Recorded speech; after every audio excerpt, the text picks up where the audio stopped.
Assalamualaikum warahmatullahi wabarakatuh. Nama saya Muhammad Afi Bintang Mahmeru dari kelas 11 MIPA akan menjelaskan mengenai peristiwa yang terjadi pada periode 1998 hingga sekarang. Untuk yang pertama, terjadinya penyimpangan pada masa Orde Baru. Penyimpangan ini menyebabkan Indonesia tuh mengalami krisis multidimensi yang diawali dengan badai krisis moneter yang pada saat itu tidak kunjung reda.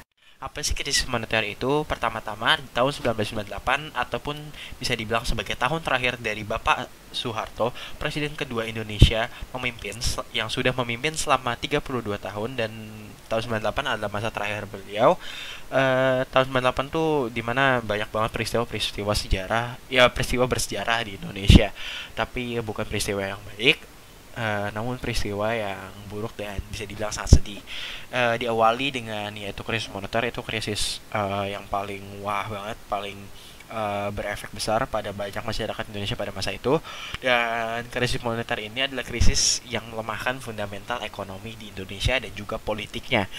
Nah, untuk hal itu menyebabkan tingkat kepercayaan rakyat terhadap pemerintah begitu kecil. Tidak hanya itu, kerusuhan itu terjadi di segala penjuru Indonesia, dan bahkan banyak sekali orang-orang yang dirugikan, banyak juga properti yang dibakar bahkan hingga rusak.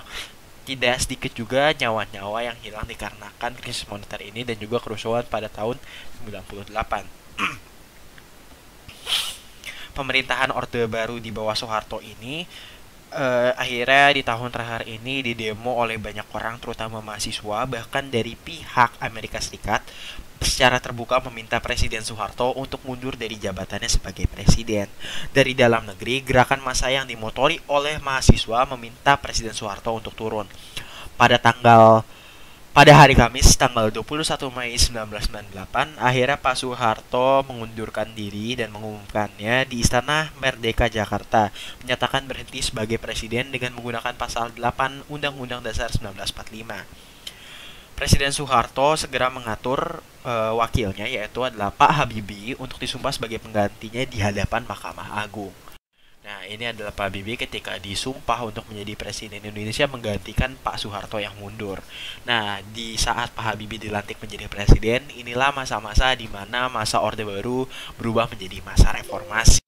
Nah, ketika itu terjadi juga macam-macam demokrasi Pancasila. Untuk yang pertama, pemilu yang dilaksanakan itu jauh lebih demokrasis, adil dan juga jujur dan dapat lebih dipercaya.